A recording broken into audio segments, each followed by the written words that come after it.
Әбіш Кекілбаев аңыздың ақыры 6 бөлім. Той өткен соң әмірші жаңа мешітке барып, намазға жығылып, бата алды да батыс жаққа жорыққа аттанды. Ол жорыққа аттанған бойда Жаппардың жатқан үйінің қожасы Ахметбай қызын ұзатты. Кеш болса, көшедегі арықтың сылдырынан басқа ештеңе естімейтін тыныш көшедегі Ахметбайдың шағын ауласының абыр-сабыр болғанына 2 аптадан асып барады. Елдің ең алдымен күбінгені де Ахметбайдың өзі. Тамаша десе ішкен асын жерге қоятын саудагер тойға 1 апта қалғанда сандықтың түбінде жатқан тойға киетін киімнің бәрін алдырды. Сосын айнаның алдына барып, ұлы сәскеге дейін отырады да қояды. Әуелі басына сәлде орайды, былай орайды, айнаға қарайды, келмей тұрған тәрізді, олай орайды, айнаға қарайды, келмей тұрған тәрізді.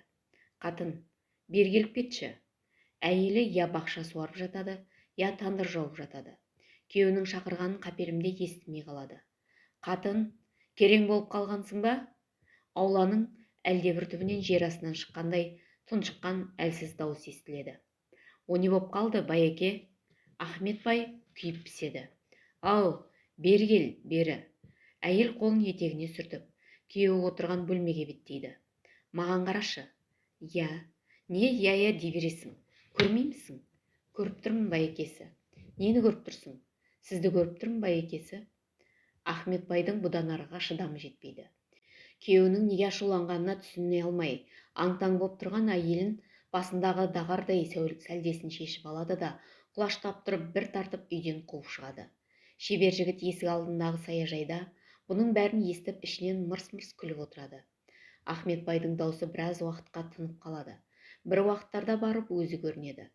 Басында дағара сәлде, үстінде қырмызы шапан, аяқта көксауыр кебіс, дегене қарынды ені бір қарыс деңмен белбеумен буып салған. Шапанның ойық омырауынан аппақ шайы көйлегі жарқырайды. Мейманнан, ұста әка, қалай деп сұрайды. Келісіп тұр, Байеке. Ахметбай саяжайдан шалқақтай басып төмен түседі. Ауланың әлдебір түкпірінде жүрген әйеліне, қатын, дүкен бүгін ашылмайды, деп бір айқайлайды да, қолын құлаштай сермеп, бірақ біреу екі аяғын тұсап қойғандай, адыбын жазбай тапыр-тыпыр басып дарбазаға беттейді. Содан ымырт түсе бірақ оралады. Дарбазадан аттамай жатып, қатын, құманыңда су бар ма деп айғайлайды. Жезілгендегі ыстық суға аяғын малып отырып, су құйып тұрған әйеліне, үй қожасының алдынан шыққан Жаппарға, тандырдың қасында тамақ пісіріп жүрген қызына, ауланың түбіндегі шошалада сабан қажап тұрған есегіне, одан бері дөңкиіп көрінген қос доңғалақ арбаға, көптен бері қол тигізілмеген мыжық-мыжық дуалға, бозғылт аспанға, енді жымыңдап көріне бастаған бірен-саран жұлдыздарға, арықта суы сылдырап ағып жатқан тыныш көшеге, көрші қолаңға, он сан сарайлары мен хан бағына, күллі шаһарға, тіпті күллі дүниеге түгел естілсін.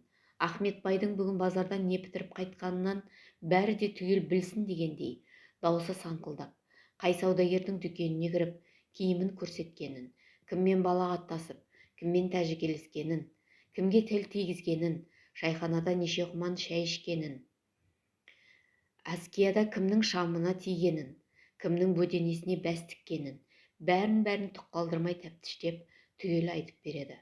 Сосын сауыр кебісін, сәлдесін, шапанын, шалбарын, ең соңында кебісін әйелінің қолына бір-бірлеп арта береді. Киімге иегіне дейін көміліп үйге бұрыла берген әйелін әлденесі ұмыт қалғандай сәл кідіртіп, айтпақшы, көрпен қанша болды деп оқыс сауал қояды. Әйелі көрпенің саны қаншаға жеткенін айтады. Той деген болып қалды, байқа, деп бір сұс көрсетіп қойып, шақшасынан насып аяп ескейді. Ауланы басына көтеріп, бақырып-шақырып бір түшкергенде, көкірегінің басына қонақтап тұрған барша зілмен бірге көңіліндегі барша сөзде сыртқа бір жолата атып кетердей.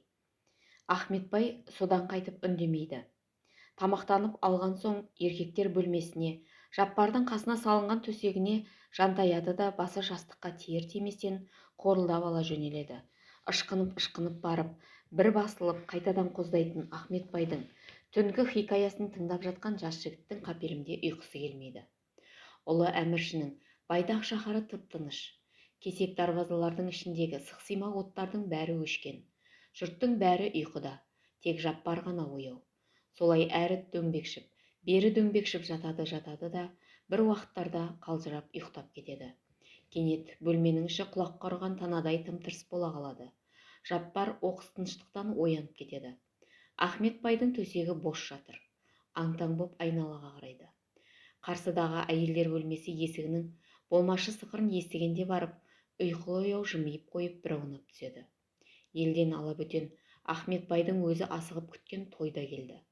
Ауланың ішіне 3-4 жерге тайқазан асылып, палау басылды. Әлденше жерге шоқ өртеліп, кәуап пісірілді. Тандырдан от кеткен жоқ.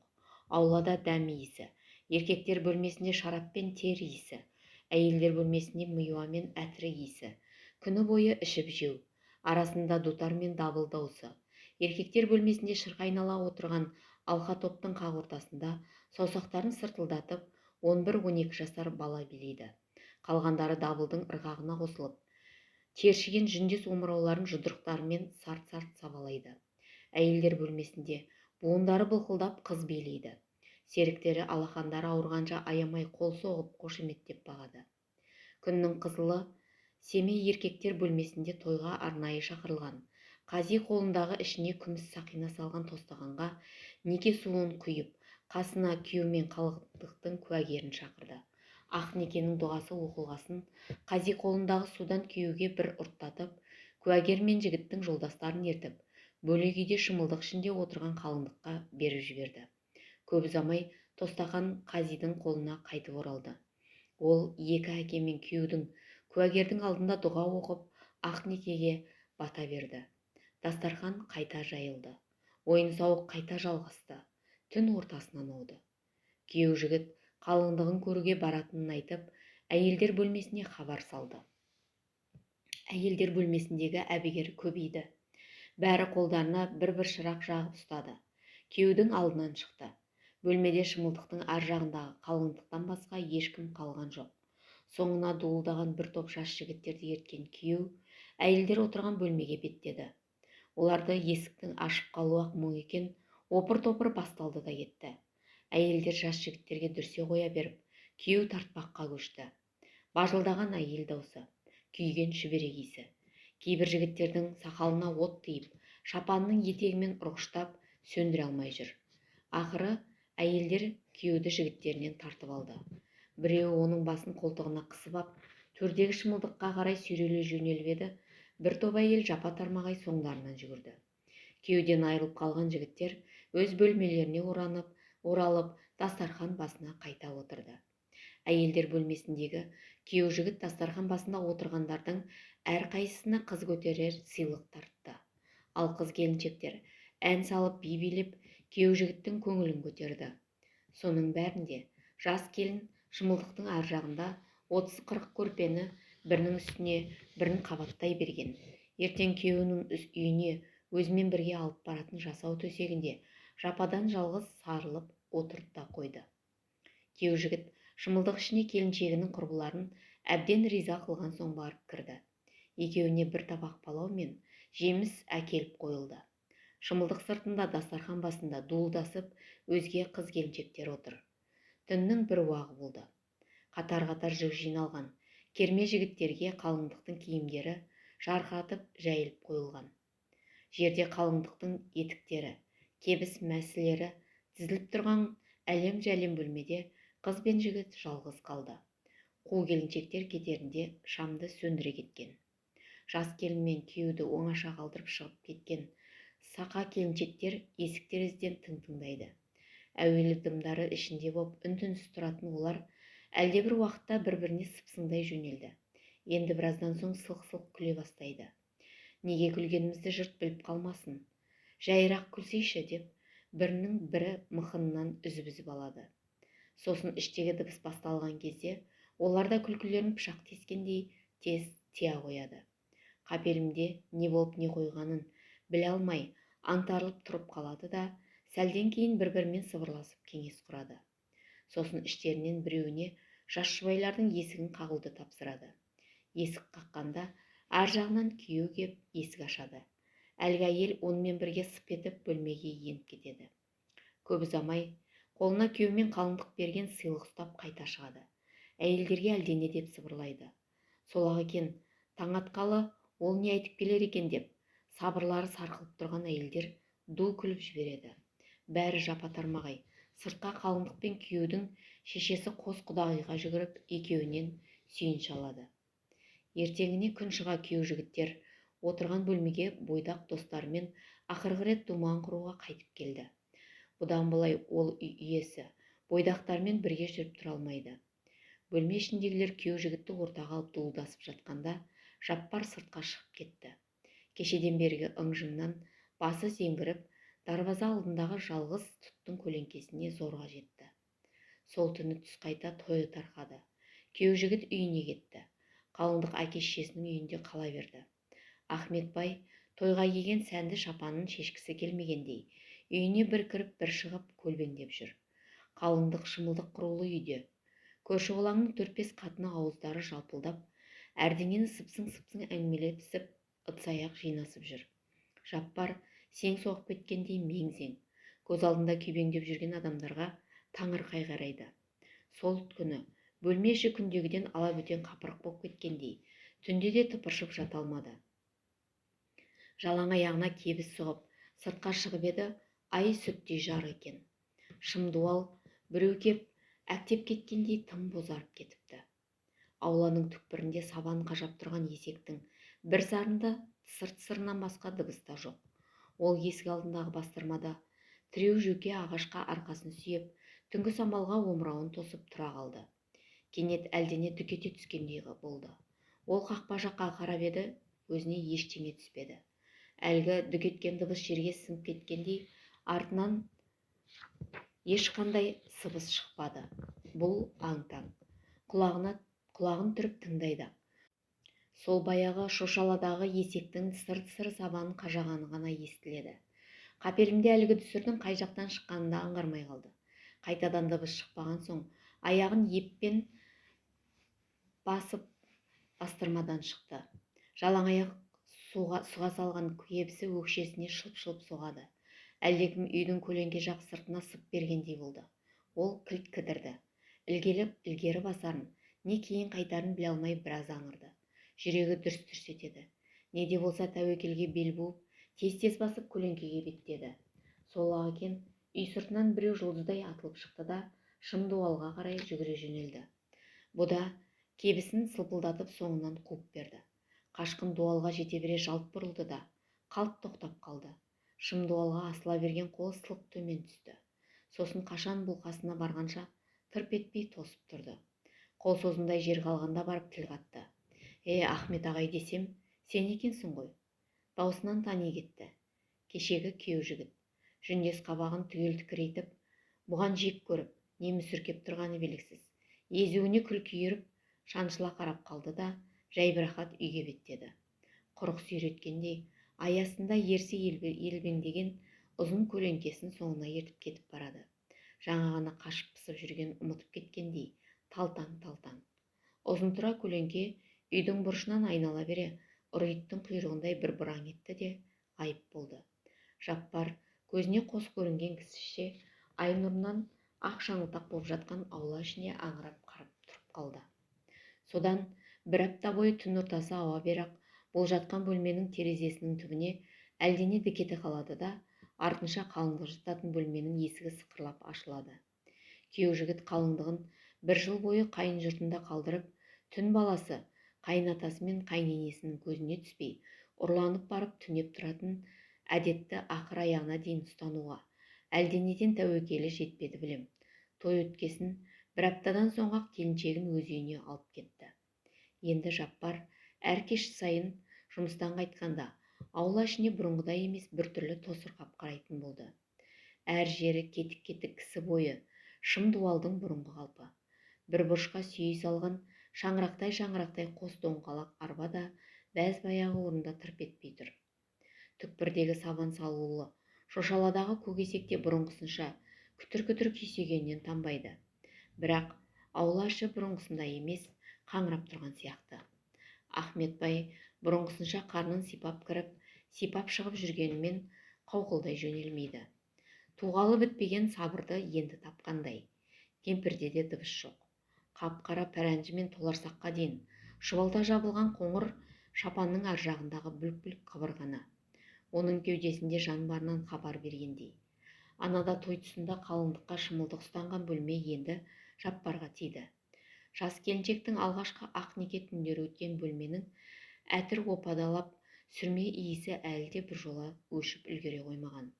Ол күн сайын қақ төрге салулы төсегіне жата бере-ақ бөтен, бірақ бұған етене таныс, етене жақын әлдеқандай сүйкімді иіс аңқып қоя бергендей болады да алабұртып жата алмайды. Көзін жұмды-ақ, тар бөлменің бұрыш-бұрышынан селдір-пелдер жамылған, қолаң шашы төгілген әлдебір ару бұның төсегіне қарай аяғын санап басып, жақындап келе жатқандай болады. Көзін ашып алса, әйнектен емескі түскен айдың тозамық нұрынан басқа ештеңе жоқ. Солай біразға дейін көзін бір ашып, бір жұмып жатады да, қос кірпіктің астына шойын құйып қойғандай боп, көз аңғары зіл тартқанда барып, амалсыз қалжырап ұйықтайды. Түсінде де әлгі бір елес бұның қасына қол соғысымдай жерге төсек салып жүреді. Ақ мамық төсекке бір сүңгиді де тырп етпей жатып алады. Бұл өз-өзінен тағаты таусылып, тынышта жата алмай, тұрып та кете алмай, арпалысумен болады. Тұрайын десе, әлдебір сиқыр ту сыртынан желім құйып қойғандай. Тұла бойын қозғай алмайды. Басын біреу майса құмаққа көміп тастағандай. Әлгі бір жұмбақ ару жатқан жаққа аударылып қарайын десе, зіл боп жабысып жібермейді. Тек бір уақыттарда ғана үйіп қалған қолына жан бітеді. Жанындағы төсекке қарай жайлап соза түседі. Құс мамық жастыққа жете бергенде созулы білегі тастай бірдеңеге тақ ете қалады. Жаппар ұйқысынан шошып оянады. Осылай өз-өзінен елегізіп, дөңбекшумен өткен мазасыз түндерден соң жұмыс басында да өне бойы зіл тартады да жүреді. Ахметбай қызын ұзатқан соң, ол бір түрлі көлденең көзге ашылмай, тас түйін боп, өз-өзінен тығылып, тұйықталып алған. Хан жорыққа аттанарында, байтақ шаһарда жұрттың бақ ішінде, ашық алаңдарда сауда жасап, әлемдегі ең үлкен астананың көшелерін айқай-ұйқайға толтырып, ат пен есектің тұяғынан ұшқан шаң-тозаңға бөктіріп қоюға тыйым салып, қаланың бір шетінен екінші шетіне шыққанша созылатын жабық көше салуды бұйырғанды. Сол жабық көшенің екі бетіне саудагер бұйымдарын сататын дүкендер ашып, ортаға күні-түні су шапшып тұратын хауыздар орнатуды тапсырғанды. Содан бері түн баласы тасыр-түсір, қорғандағы құлдар кеп, болашақ көше өтетін жердегі үйлер мен дуалдарды қиратады. Таң атқанша қираған үйдің орнын айнадай ғып тазалап қояды. Ал бұлар таңертең тазартылған жерге жабық базардың дүкендерін салады. Жабық базар шаһардың орта тұсынан енді ғана асып барады. Қыс айларында жерге тоң қатып қап, құрылыс мандымай қойды. Күні бойы жүздеген шебердің қатар отырып ап тас қалағаны, құрылыс басының абыр-жыбыры қажыта ма, жоқ көңілі бір жола торықты ма, Жаппар енді түн баласы аласұрып шығатын мінезді тыйып келеді. Бұрын көз алдында үлбіреп тұрып алатын Зухра бейнесі де бірте-бірте көмескі тартқандай. Бұрын бір үйде тұрып, күнде көріп жүретін таныс жүз, бір жылдан бері мынау шымыштырық дуалдарға толы шаһардың әлдебір жеріндегі бөтен үйге барып тығылып ап, енді қайтып көзге түспей қойған соң, көкірегінде сайрап тұрған күлімкөз елессе, бірте-бірте солғын мұнар ортасына шегіне түскендей, алайда ғайыптан ғайып, ойына түсіп кеткенде жап-жалаңаш омырауын аяз сүйіп алғандай, жүректі мұздап қоя береді. Торығу мен қимастықтың екіұдай сезімі қанша ит жығыс түсіп келсе де, енді бір-біріне бел алдыра бастапты. Жаппар бұрынғыдай емес, әлденеге тас түйін боп бойын жиып алыпты. Жүріс-тұрысынан да, қас-қабақ, көз тастасынан да торыққандық байқалады. Енді алдындағы қатар-қатар қаланып жатқан тастан басқа ештеңеге алаңдамауға белін бекем буғандай. Бір-біріне тізбектелі түсіп жатқан қыш тастар бұның буалдыр мұң, бұлыңғыр үміт, қапырық уайымнан ашылған ойларындай сараланып сайрап жатыр. Жабық көше ұзара түсті. Әмірші жорыққа аттанып кеткелі де 2 жылдың жүзі боп қалды. Хан қайтып келгенде өз бұйрығының орындалғанын көрсін деп бас шебер де қатты асығып жүр. Күнде ертемен елдің алдымен кеп шеберлердің жұмысын көріп кетеді. Қазір де әне жеңіл күймесін есік алдына доғарып, тас қаланып жатқан жабық бастырманың астына кірді. Күнде-күндей жолындағы тас қалаушылардың қасына тоқтап, тіл қатыспастан бірден түпке қарай аяңдады. Әлде тағы да бір шұғыл шаруа шықты ма екен? Кімге беттеп келеді? Алдын кес-кестеп, әрлі-берлі тас тасып жүргендерге назар салған жоқ. Тартып келеді. Қайда жетіп тоқтар екен? Міне, мұның қасына тайып қалды. Тоқтамай өте шығатын шығар. Жоқ, бұрылды. Я, тұп-тура өзіне беттеді. Қасына келді. Үйілі жатқан қыш тастардың үстіне аяғын салып, тіл қатты. Жаппар, таста. Бұл не дегені? Жаппар оның бетіне қарады. Жүр, сарайға барамыз. Сені бас уәзір шақыртып жатыр. Бас шебердің солқылдақ жеңіл арбасы бас уәзір отырған Ақсарайдың қақпасының алдына кеп тоқтады. Есік ашқан сақшылардың ара-арасымен алдына түсіп ап, асыға аяңдап бара жатқан бас шебердің соңынан ере берді. Сарайдың сап-салқын, саңғыраған әлденеше бөлмелерінен өтіріп, ақыры бір самаладай көкшіл бөлмеде, қақ ортадағы дөңгелек хауыздың төр жағында, ағаш сәкіде отырған бас уәзірдің де алдына жетті. Ол тағзым еткен сәлемін алды да, бұрнын бас аяғына ұзақ тесіле қарап отырды. Бір қауым уақыт өткен соң, не де болса айтайын деп тәуекелге бел буғандай, аузын аша беріп тағы да сүзіле қарап қойды. Сосын бас шебер жаққа бұрылып, неге шақыртқанымды айтып па едің? Деп сұрады. Жоқ, тақсыр, деп бас шебер тағы да тағзым етті. Ендеше Жаппар ұста, кіші ханым жорықтағы ұлы әмірші елге оралғанда көз қуансын деп мұнара тұрғызбақшы. Соны сізге салдырмақпыз, деді де бас уәзір тостағандай көзін бір төңкеріп қойды. Кімге болса да басын төмен салып жіберіп, иегінің астынан жоғары қарап, бажайлап бір шолып шығатын бас уәзірдің әдеті болса керек. Оның тесіле қалған бадырақ көзіне тік қарауға қаймыққандай Жаппар ұста иіліп тағзым етті. Бас уәзір ішіп жеп бара жатқан бадырақ көзін тағы да бір рет шыргөбелек айналдырып алды да, назарын енді Жаппардың екі иығынан асыра есік жаққа қарап, ұқтыңыз ғой, дей салды. Даусы біртүрлі салғырт шыққандай болды. Жаппар бұған не деу керек дегендей бас шеберге көз тастап еді. Ол уәзірдің не деген атымен естімеген кісіше меңірейе тұра берді. Жаппар бас шебердің бейтарап жүзіне аңтарыла қарап біраз тұрды да, бас уәзірдің өзінен жауап тосып отырғаны ойына түсіп асыға үсіге ұқтым дей салды. Содан Жаппар қазықты қайда қағарын білмей бір ай жүрді. Байтақ шаһардың ішінде бармаған. Біресе жердің топырағына, біресе маңайдағы үйлерге жалтақ-жалтақ қарап, басын сипап тұрмаған жері қалмады. Ақыры ол мінген арба кіші ханым тұратын бақтың түстік жағындағы оңашалау алаңқайдан келіп бір-ақ шықты. Ескілікті обаның орны қаланың былайғы табанынан біршама биік сияқты. Топырағы да не кебіртік, не майда ұлпа емес қатқақтау. Ертеңгі күні мұнараны шөгере-шөгере еңсесін түсіріп тастамайтындай. Тым бір қиын, бұру шетте, орталықта емес, жан-жағы ашық. Шаһардағы атышулы мешіт медреселер мен хан сарайлары да бұл арадан біраз жер. Төңірегінде көрушінің көзі мен көңілін бұрып әкететіндей ештеңе жоқ. Оңаша терістік қапталында кіші ханымның сарайы ғана бар. О да көк мәуеден көрінбейді. Не де болса, тәуекел деп қазықты соларға қақты. Әр жерінен ін қазып, тышқан тесіп тастаған ескі үйік обаның төңірегіне жан-жақтан шаңдатып арбалар келе бастады. Жал-жал қызыл кірпіштер үйілді. Белуарына дейін тыр жалаңа шешініп алған тұтқын құлдар, қара қайыс арқалары қақ төбеден шақырая қараған шілде күнінің астында жарқ-жұрқ етіп жер қаза бастады. Темір күректермен бірге олар да жер қойнына сіңе түсті.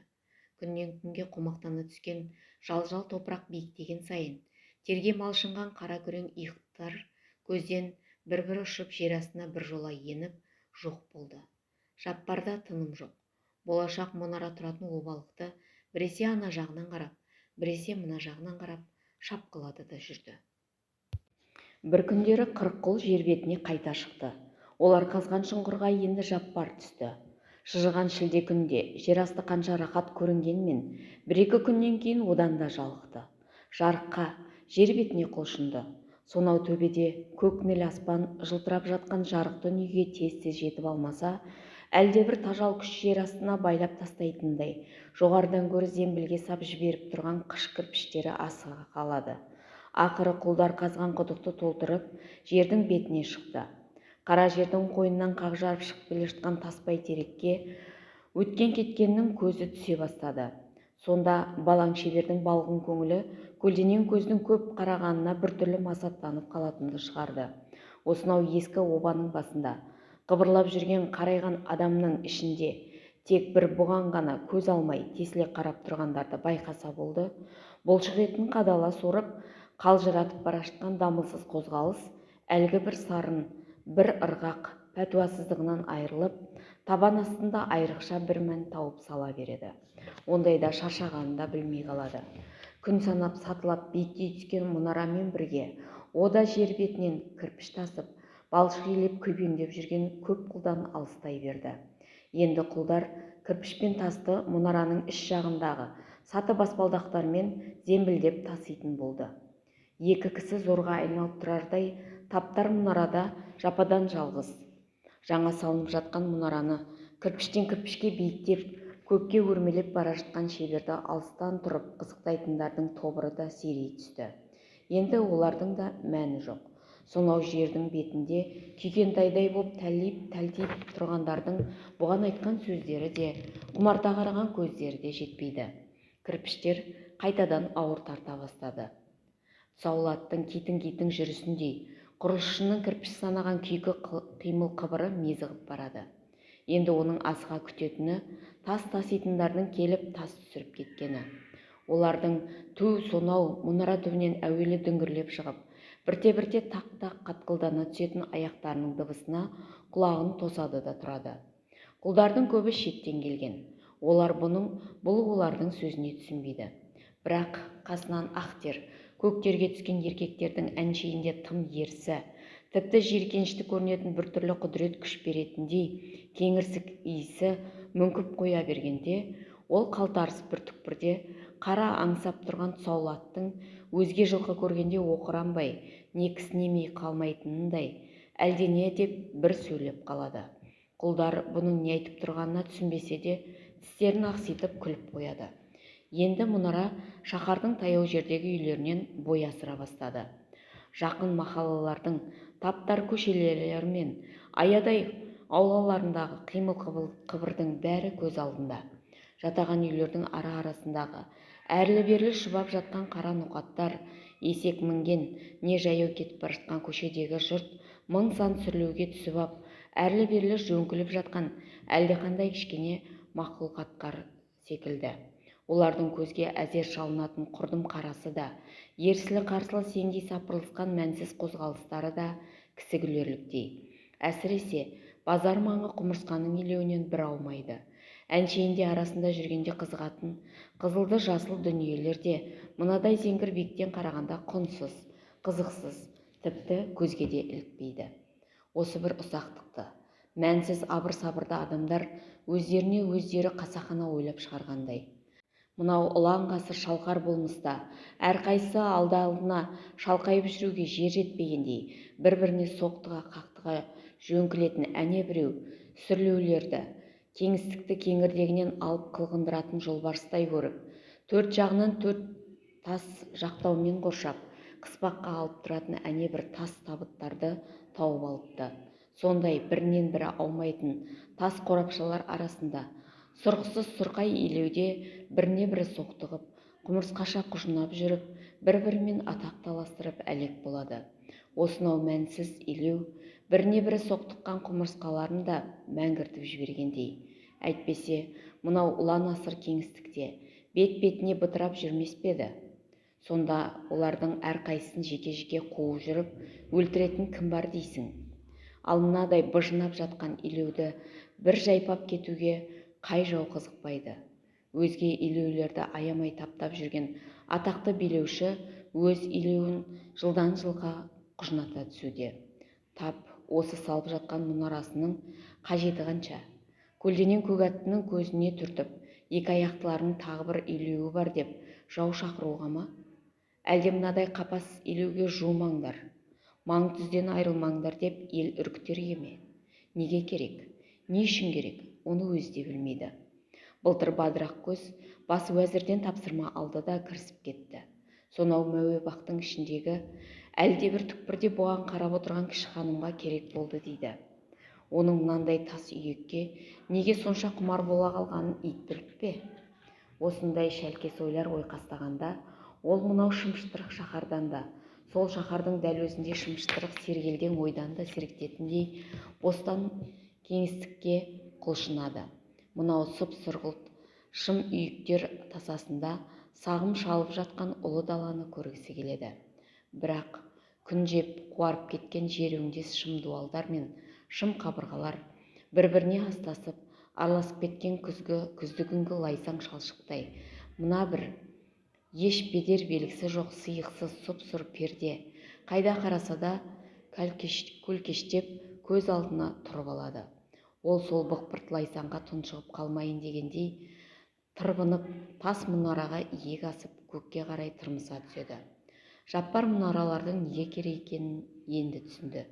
Сөйтсе, ол адамдардың мынадай төрт тарапты түгел байлаған тығырықтан көз бостандығы алар кеңістікке, көк есектің құйрығының деңгейінен бой асыра алмайтын аяқ асты аласалықтан көңіліңді сергітер зеңгер биіктікке, қол басындайдан ірі құрық бойындайды биік көріп, қайдағы жайдағының бәрін қазына, қалай солайдың бәрін қасиет санап, күйбеңмен күн өткізетін күйкіліктен бір кездегі ұлан-асыр болмысты барша ерен ұлылығымен көре алатын ірілікке, илеудегі қыбыр-жыбыр тіршілік иесінен аспан астын түгел шолып, түгел барлай алатын қырағы жанар, ұшқыр қиял, биік арман иесі адамдыққа ұмтылған өр дәменің құлшынысы екен.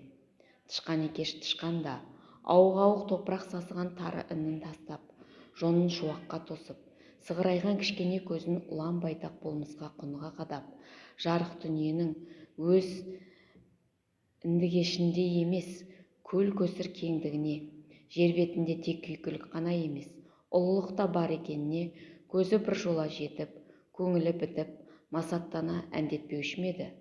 Бәлкім, жеркіндігін тесіп шыққан мына мұнара адамдардың әлгіндей асқақ дәмесі ғана емес, анау аяғының астындағы былқ етпес көнбіс қара жердің сонау тас төбеден еміне төнген, көк аспанға емірене созған білегі шығар. Қолындағы қыш кірпіш күні кеше сонау төменде көкесектің тұяғына жаншылып жатқан көк тиындық құны жоқ топырақ емес пе еді тәйірі?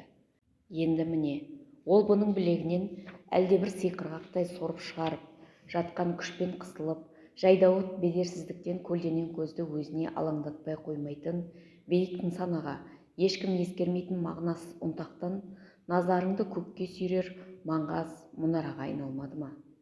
Былтыр алғаш қазық қаққанда, ол ескі обаның төбесіндегі көк ніл әуеге қанша телміріп қарағанмен, көз алдынан қазір-ақ бір-бір ұшып жоғалатын алдамшы елестен басқа ештеңе көре алмағанды. Әлгінде ғана алдында аспанмен таласып тұрып алған сиқыр мұнара көзін уқалап ап, енді бір қарағанда жер жұтқандай жым-жылас жоғалып кеткенді. Бірақ бүйірін тышқан тесіп тастаған бұжыр төмпектің төбесінде көз алдында көлбеңдеп тұрып алған, қазір ғайып болатын сол бір алдамшы елесті шындыққа, көргеннің көз жауын алатын көрікті көк мұнараға айналдыруға болатынын ол баяғыда-ақ білгенді. Одан бері 8 жылдың жүзі ауыпты. Екі ала қоржынды теңдеп ап, тау-тау шағылға итіне тырмысқан көкесектің соңында әкесі екеуі келе жатты. Жарты ай бойы сол бір митың жүріс. Құм арасында араға 2-3 күн салып, жолығатын бетіне сексеуіл төсеп, шағырмен жапқан көмбе құдықтың басында аяқ суытып алады. Алда келе жатқан әкесі үндемейді. Ауық-ауық кілт тоқтап, ылғи өрге қарай емпеңдей беріп, пысытқан киіздей қап-қатты болып ұйып қалған белін жазып, екі бүйірін таянып біраз тұрып алады да, бір күрсініп қойып қайта жүреді. Тек көкесектің ғана іші пыспайды. Сергек құлағын қалқитып жығып ап, басын көтермей жорғалай береді. Екі аяқтылардың еркіндегі хайуан өзіне бәрібір тыным болмайтынын әбден біліп болған. Мынау ақсұрқай кеңістіктің тағы бір жерінен су ішіп, от шалатынын іші сезіп келеді. Екі аяқтылар бұны аяп емес, өздері үшін тыныс қылады. Соның бәрін көкірегіне жаттап алған көкесек ештеңеге алаңдамайды. Мимырттап тартып барады. Ал анадай жерде артта келе жатқан өндір қара жігіт 17 жасар Жаппардың осы сапардан әлдеқашан іші пысқанды. Қыс бойы төсек тартып жатқан әкесі наурызда басын көтерді. Аяқ астынан қайрат біткендей, көздей жерін жыртты, тырмалады, дән септі. Жермешел шым үйдің жанындағы өлі қаңқада ербиіп тұрған азғана жеміс ағаштарының түбін қопсытып бұтағын қырықты. Соның бәрін үнсіз істеп бітірді де, балаларын жиып, Жаппардан басқаларының қайсысы қандай шаруа істейтінін айтты. Арада көп уақыт өтпей, Жаппарды ертіп жолға шықты. Айдаладағы шағын қыстақтың тұрғындары есіктерінің алдына шығып, бұлардың соңынан аңтарыла қарап қалды. Көкесекке өң кеткен тықыр қоржынды теңдеп ап, ауладан шығып бара жатқанда көрші әйелдері анасынан: «Құмырашы қайда базар шығып барады?» деп сұрады. Өзі аң-таң, анасы иығын қақты. Қайда келе жатқандарын Жаппар әлі білген емес. Қыстақта әкесі жайлы алып қашпа әңгіме көп. Оның қайсысының шын, қайсысының өтірік екенінен балалары да бейхабар. Құмырашының қайдан келгенінде жұмбақ. Бір суық күзде бейсауат керуенге ілесіп келді де қалып қойды. Ешкімге дін ашпайтын дәу қара кісі сазбалшыққа жан бітіретін шебер екен. Көп ұзамай өз күнін өзі көріп кетті. Бір жетім қызды алды. Үйлі баранды болды. Баласының ішіне жанына ертіп жақын тартатыны да осы Жаппар. Неге назары түссе де, тесіле қарайтын әдетімен өз бауырынан шыққан балаларының да әр қадамын қалт жібермей, қапысыз бағып отыратын әкесі тек осыған ғана көзінің аласын азайтып, мейіріммен қарайды. Мейірімі де аса тапшы. Арқасынан қағып, маңдайынан иіскеп көрген емес. Алайда әкесінің өзге балаларының қақ жауырындарына шаншудай қадалатын суық көзқарасы Жаппарға дегенде тайқып кетеді. Әкесінің өзіне неге көңілі бітіп жүргенін Жаппар да білмейді. Әйтеуір әкесі бірдеңеге жұмсаса, ту сыртынан әлдекім садақ ататындай жалтақтанған бұрынғы бүгежек қимылдан 1-2 жылдан бері құтылды. Әкесі ауық-ауық саз қарайтынды, үлкен дарияға барып құятыны, әлде үлкен дариядан қашып шыққаны белгісіз кішкене өзек бойындағы оңаша қыстақтан ертеңгілік көкесегін жетектеп шығатын да күні бойы айдалада маңып кешқұрым қос қоржынын толтырып үйге қайтатынды. Сондай бір сапарында бұдан 2 жыл бұрын жазғытұрым бұны ертіп шықты. Қыстақтан алысқа ұзап шықпаған бала әуелі көкесекке мініп ап, алдында анадай жерде әлдеқайда аяңдап тартып бара жатқан әкесінің соңынан емпеңдеп ере берді. Әуелі қыстақтың шетіндегі қозылақ жайылып жүрген кішкене қолаттан асып, кебіртік жалдың басына шықты. Сонау ойда айнала қырпық-қырпық кейбір жоталар қоршаған ұзын шыбақ тайпақ қолатта жарлының дастарханына шашып тастаған бір уыс жүгерідей бытырай шашылып жатқан қыстақ жатыр. Кемірейген сазбалшық дуалдармен қоршалған шөкім-шөкім тапалдақ жерлер шытыраның көзінде ию-қию. Үйдің төбесінен шекедей түтіліп көк түтін ұшады. Бұрын өзіне шетіне шығып болмастай көрінетін мекені алыстан қарағанда тіпті қораш екен. Кішкене нәрсені көргенде жаны ашып, елжіреп жүре беретін балапан жүрегі ту сонау қолат ойдағы қара қожалақ қыстағын мүсіркегендей аяқ астынан шымырлап қоя берді. Бала көкесегін тебініп, анадай жерде ұзаңқырап кеткен әкесінің соңынан салды.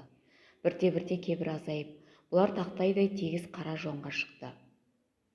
Қыстақта жүргенде құрдым көрінетін аядай көкжиек жонға шыққан соң далиып сала берді. Бұрын етегімен жер сызып тұратын, аласа аспанда зымырап, биікке бірақ шырқап шыға келгендей. Әкесі сонау бұлдыраған, көкжиекке жетпей тынбайтындай кеңірейіп тартып барады. Ал Жаппарға сол бұлдыраған көкжиек биылдыққа жеткізбейтіндей көрінеді. Жылмиған тұлдыр жон басқан адымыңды маңдатар емес. Көл көсір көсіліп жатыр. Әкесі түс ауғанша сазарған қалпы жүре берді. Түс ауа айдаладан бір домалақ төбе көрінді. Әуелі әжептәуір биік көрінген төбе жақындаған сайын әлде бір жемір кеміріп жатқандай бірте-бірте аласарып, тіпті жақындағанда жылмағай жазықтан басын көтермей жатып алды. Әкесі төбенің басына шығып, алыс көкжиекке қарап ұзақ тұрды. Сазбарлап шыққанмен төбеге жеткенше жер реңіне бір ретте зер салған жоқ. Жеткесінде аяғының астындағы топыраққа емес, алыс көкжиекке көзі боталап кеп қарады. Ар жағындағысын оның сұсты жанарынан жасырғысы келгендей, көкжиекте көз талдыра бұлдырап мұнартып жатыр. Бала мынау шетсіз шексіз кеңістіктен, оның сілтідей тынған жым-жырт тыныштығынан, тылсым сыбырынан біртүрлі елегізген тәрізді. Бұрын өңі түгілі түсінде көрмеген, алып біреумен ойда жоқта бетпе-бет оңаша кездесіп қалғандай, жон арқасы мұздап қоя берді. Көкесекте көзі жасаурап, жыпылық-жыпылық кірпік қағады. Бала көз ұшында көлкіп тұрып алған көкжиектен де, көкжиекке телміре қараған сайын тұнжырай түскен әке жанарынан да ештеңе ұға алмады. Бірақ бұдан соң ол кішкене қыстақты қусырып алған, тар қолат өкпесін қысып бара жатқандай кеңге қашатынды шығарды. Үй іргесіндегі алақандай бақшалықта тұқшыңдап жүруге құлқы шамалы, кішкене қыстақтың азғантай қозылағын айдап өріске кетуге құмар.